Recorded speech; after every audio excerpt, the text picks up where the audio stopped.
नमस्कार किसान भाइयों और बहनों। अगर मैं आपसे कहूं कि मिर्ची की खेती में नुकसान खेत में नहीं बल्कि नर्सरी से शुरू हो जाती है तो क्या आप मानेंगे दोस्तों। हर साल हजारों किसान महंगा बीज खरीदते हैं, खाद डालते हैं, मेहनत करते हैं, लेकिन 20 से 25 दिन बाद पौधा पीला पड़ना चालू हो जाता है, तना गल जाता है, जड़ सड़ जाता है और पूरी मेहनत पर पानी फिर जाता है दोस्तों। लेकिन कुछ किसान वही मौसम, वही बारिश और वही जमीन होने के बावजूद शानदार उत्पादन ले लेते हैं। आखिर ऐसा क्यों होता है, तो चलिए आज की इस वीडियो में हम लोग जानेंगे दोस्तों कि कौन कौन सी देसी और हाइब्रिड किस्म सबसे अच्छा रहता है, बरसात में आपको नर्सरी कैसे बचा कर रखना है और कौन सी गलती बिल्कुल भी नहीं करना चाहिए, कब रुपाई करना चाहिए। और आखिर में मैं एक ऐसा आसान तरीका आपको बताऊंगा जिससे अपना कर आप बरसात में भी मौजूद पौधे तैयार कर सकते हैं। बहुत ज़्यादा मजबूत पौधा भी आपका निकल जाएगा और बरसात का जो पानी है वो भी आपका पौधा को कुछ नहीं कर पाएगा। इसलिए वीडियो को अंत तक जरूर देखिए क्योंकि एक छोटी सी जानकारी आपकी पूरी फसल को बचा सकती है दोस्तों। तो सबसे पहले बात करें किसान भाइयों, खेत की आधी सफलता सही बीज चुन लेने से होती है। अगर आप स्थानीय मंडी में बिक्री करना चाहते हैं या लोकल मंडी में आप बिक्री करना के बारे में सोच रहे, तो आपके इलाके की जो लोकप्रिय देसी किस्में हैं उसका आप चुनाव करें। देसी मिर्ची का जो स्वाद है दोस्तों वो अलग होता है, अच्छा रहता है, काफ़ी ज़्यादा तीता रहता है और कई क्षेत्रों में इसकी मांग काफ़ी अच्छा रहता है। अगर ज़्यादा उत्पादन और एक जैसी फल गुणवत्ता के साथ, क्वालिटी के साथ आप चाहते हैं तो आप विश्वसनीय जो कंपनी है उसका प्रमाणित हाइब्रिड बीज का आप चुनाव करें दोस्तों। बीज हमेशा सीलबैंड या सील पैक में खरीदे और स्थानीय कृषि विशेषज्ञ की सलाह के अनुसार अपने क्षेत्र के लिए उपयुक्त किस्म का चुनाव करें। याद रखें दोस्तों, सस्ता बीज कई बार महंगे साबित हो सकता है। तो नर्सरी आपको कहाँ बनाना है, तो दोस्तों देखिए यही वह जगह है जहाँ सबसे ज़्यादा गलती होती है।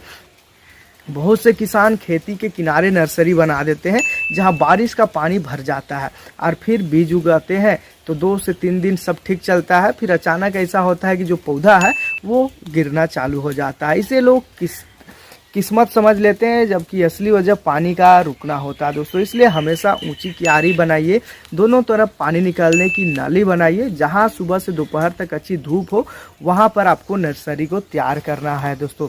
अब बात करें, अगर मिट्टी अगर भारी है तो जड़ ठीक से विकास नहीं होगा। अगर मिट्टी आपका बहुत ज़्यादा सख्त है तो अंकुरन भी कमज़ोर हो जाएगा। इसलिए मिट्टी को आपको भुरभुरा बना लेना है और अच्छी तरीक़ा से सड़ी हुई गोबर की खाद या वर्मी कंपोस्ट मिला करके, अगर संभव है तो थोड़ी रेत भी आप मिला सकते हैं ताकि पानी जल्दी निकल जाए। अब बात करें दोस्तों, कई किसान बीज बहुत गहरा में दबा देते हैं, यह सबसे बड़ी गलती होती है। बीज को हल्की गहराई पर बोइए दोस्तों। अगर हल्की ऊपर मिट्टी डालें और फिर फव्वारे जैसे हल्की सिंचाई करें। तेज धार से अगर आप सिंचाई करते हैं तो जो आपका बीज है वो पानी में बह जाएगा।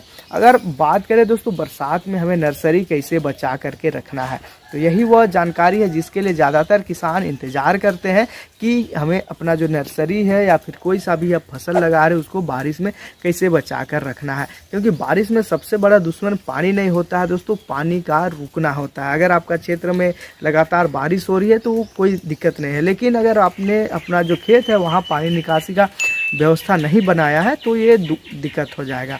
अगर 24 घंटे भी पानी आपका खेत में खड़ा रहा या रुक गया दोस्तों तो जड़ सड़ना शुरू हो जाता है। इसलिए पानी निकालने के लिए हमेशा नाली बनाइए और उसको साफ रखें ताकि बारिश का जो पानी है वो आराम से निकल जाए। लगातार बारिश हो तो पारदर्शी पॉली शीट के ऊपर आप अस्थायी ढकाव भी कर सकते हैं, लेकिन हवा आने जाने की जगह जरूर आपको बना कर रखना है। और बहुत ज़्यादा घना आपको बुआई नहीं करना है दोस्तों। अगर बहुत ज़्यादा आप बुआई कर देते हैं तो आपका जो पौधा है वो सट जाएगा और ख़राब हो जाएगा। और रोज़ धूप आपको देना है दोस्तों। रोज़ धूप दिख रहा है तो बहुत बढ़िया है। रोज़ आपको जा कर के अपना जो पौधा है उसको निरीक्षण करते जाना है। अगर कोई पौधा गल रहा है तो उसे तुरंत हटा भी देना है। अब बात करें दोस्तों पौधे रोपाई के लिए कब तैयार होते हैं। बहुत सारे किसान भाई पूछते हैं कि नर्सरी डाल दी, अब कितने दिन में हमें रोपाई करनी चाहिए।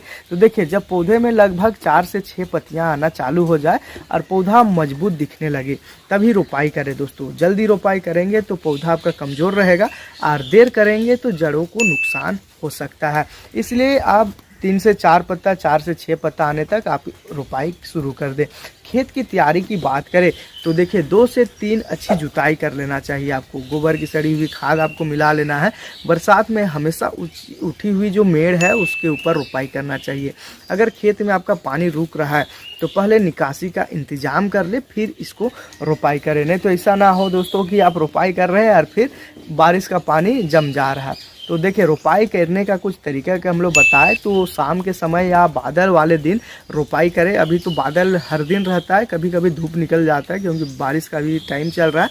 और लगभग 45 सेंटीमीटर के आसपास या 40 सेंटीमीटर पौधे से पौधे की दूरी आपको रखना है और लगभग 60 सेंटीमीटर कतार से कतार की दूरी आपको रखना है। उसके बाद आप उसमें हल्की सिंचाई करते हैं। अगर बारिश नहीं हो रही है तब सिंचाई करें, अगर बारिश हो रही है तो ऐसे में सिंचाई ना करें दोस्तों। अब कुछ गलतियां हैं जो किसान भाई बहुत ज़्यादा कर देते हैं, तो वैसे गलती आपको नहीं करना है। जैसा कि बिना किसी निकासी वाले आपको नर्सरी नहीं करना है, यानी पानी निकासी का आपको व्यवस्था करके नर्सरी करना है। सस्ता या बिना प्रमाणित बीज आपको नहीं लेना है। बहुत गहरी बुआई नहीं करना है, पानी भरने नहीं देना है दोस्तों, और बहुत घनी नर्सरी नहीं करना है, और कमज़ोर पौधा की रोपाई बिल्कुल भी नहीं करना है। खेत का हमेशा नियमित आपको निगरानी भी करते रहना है। तो किसान भाई याद रखिए, मिर्ची की खेती खेत से नहीं बल्कि नर्सरी जितनी शुरू होती है दोस्तों। अगर शुरुआत मजबूत होगा तो पौधा भी आपका मजबूत होगा, और पौधा मजबूत होगा तो उत्पादन भी आपका शानदार निकलेगा। अगर यह जानकारी आपको पसंद आया दोस्तों, वीडियो से कुछ सीखने के लिए मिला, तो वीडियो को लाइक ज़रूर कर दीजिए, अपने किसान भाइयों तक शेयर करें और चैनल को सब्सक्राइब करना बिल्कुल ना भूलें। तो मिलते हैं दोस्तों अगली वीडियो में एक नई और काम की जानकारी के साथ। तब तक के लिए दोस्तों धन्यवाद।